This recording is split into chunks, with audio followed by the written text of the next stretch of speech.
आम इंतखाबात के लिए सियासी जमातें पूरी तरह मुतहरिक हो चुकी हैं। PP 152 में पाकिस्तान मरकजी मुस्लिम लीग ने कॉर्नर मीटिंग का एहतमाम किया। PP 152 के उम्मीदवार राना आसिफ ने कहा, माजी के नाकाम नाअहल हुक्मरान कौम पर बोझ बन चुके हैं, उनसे छुटकारा वक्त की अहम जरूरत है। नादिया घी मिल चौक में कॉर्नर मीटिंग से खिताब करते हुए PP 152 में पाकिस्तानी मरकजी मुस्लिम लीग के उम्मीदवार राना आसिफ का कहना था कि अपने वास्ते भी एक हॉस्पिटल तैयार नहीं कर सके जितों इन्हों का इलाज हो सके।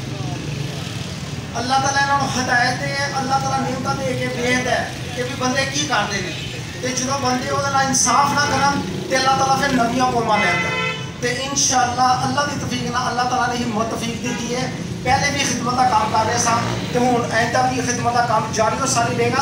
इलेक्शन उन्होंने मजीद कहा कि PDM हुकूमत ने 18 माह के दौरान अवाम का जीना मुश्किल किए रखा। नून लीग और पीपल्स पार्टी खानदानी डिक्टेटर जमाते हैं, अवाम के लिए बिजली गैस के बिल नाकाबिले बर्दाश्त हो चुके हैं। कॉर्नर मीटिंग में प्रोफेसर डॉक्टर अब्दुर्रहमान मक्की, NA 119 से उम्मीदवार अब्दुल रऊफ, NA 121 से उम्मीदवार राना शबान अख्तर, मोहम्मद अली, अब्दुल रहमान शबीर और ईमान अली गुज्जर भी मौजूद थे। Arshad Ali Ansari, City 1 news, Lahore.